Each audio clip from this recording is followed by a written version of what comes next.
Good morning all. I hope all of you have understood how to write prime factors using factor tree method and division method. So today we are going to do one important topic which will going to help you in worksheet 10. The topic is finding lowest common multiple by prime factorization. We all know what is lowest common multiple? LCM, least common multiple or lowest common multiple.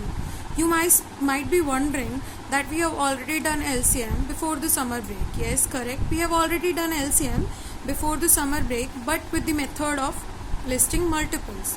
So what we have done in that, we have listed the multiples of 12. Multiples means multiplication tables. We have listed the multiples of 12.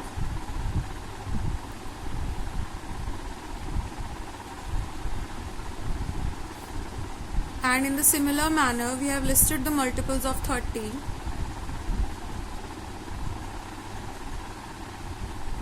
We have found out the common things. The common things are 60 and 120.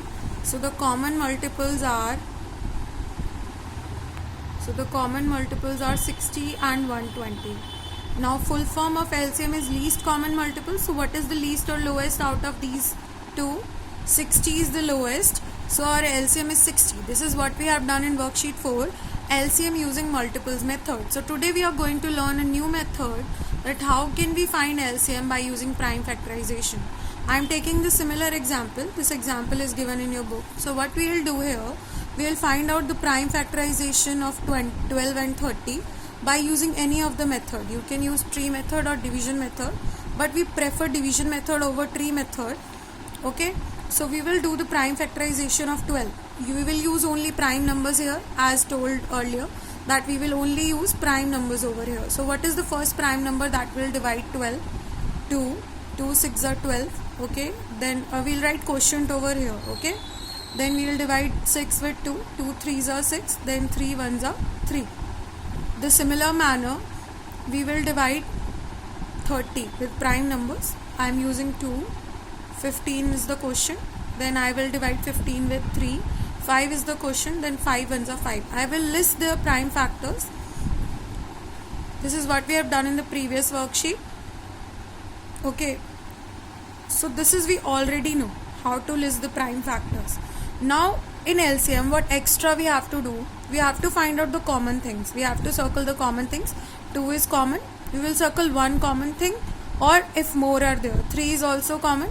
Okay, you cannot circle 2 2s with only 1 2. You have to find out the common things. Then we will find the LCM. Just list out the common things only once. We have to list out the common things only once. 2 and 3 we have listed out. Only once you have to write. Now what is left in the first number?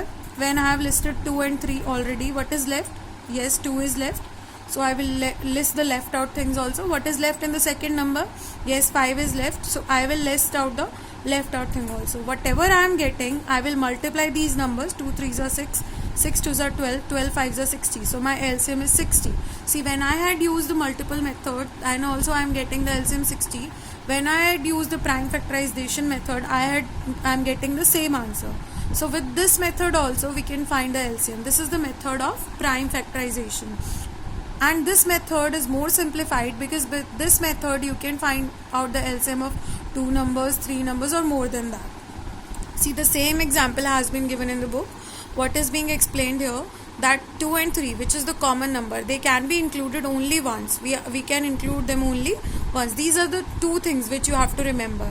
And 2 and 5, which are not appearing, which are not common, we have to list them also. So we have listed the common things only once and the left out things also. So by this method you can do worksheet number 10. You have to do question 1 in the book only. Question 2 ABC part will be your homework, and the remaining parts will be your classwork. I'll send you the classwork parts. Thank you so much. This is it.